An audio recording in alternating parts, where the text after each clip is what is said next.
এই ভিডিওতে দেখাবো আপনারা কিভাবে মোবাইলের মাধ্যমে আপনাদের বলের গতি মাপবেন।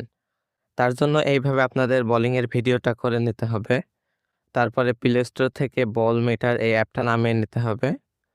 এখান থেকে ওপেন করে নিচ্ছি। এখান থেকে ইম্পোর্ট ভিডিও। এখান থেকে বোলিংয়ের ভিডিওটা নিয়ে নিচ্ছি। এই যে ২ সাইডে ৪ টা অপশন দেখতে পারছি ভিডিও আগানো এবং পিছানোর জন্য। এইটার সাহায্যে ভিডিও আগিয়ে এবং পিছিয়ে নেব। উপরে ২ টা অপশন আছে রিলিজ পয়েন্ট এবং রিচ পয়েন্ট।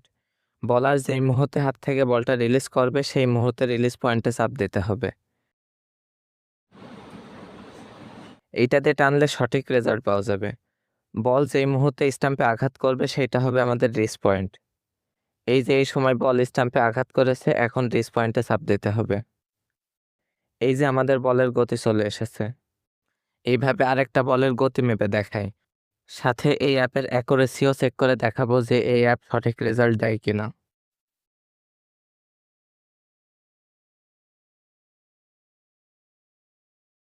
এইটার অ্যাকুরেসি চেক করার জন্য হাসান মাহমুদের একটা বল নিয়েছি।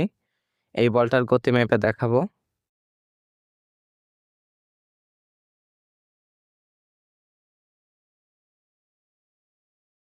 এই যে এটা আমাদের রিলিজ পয়েন্টে চাপ দিচ্ছি।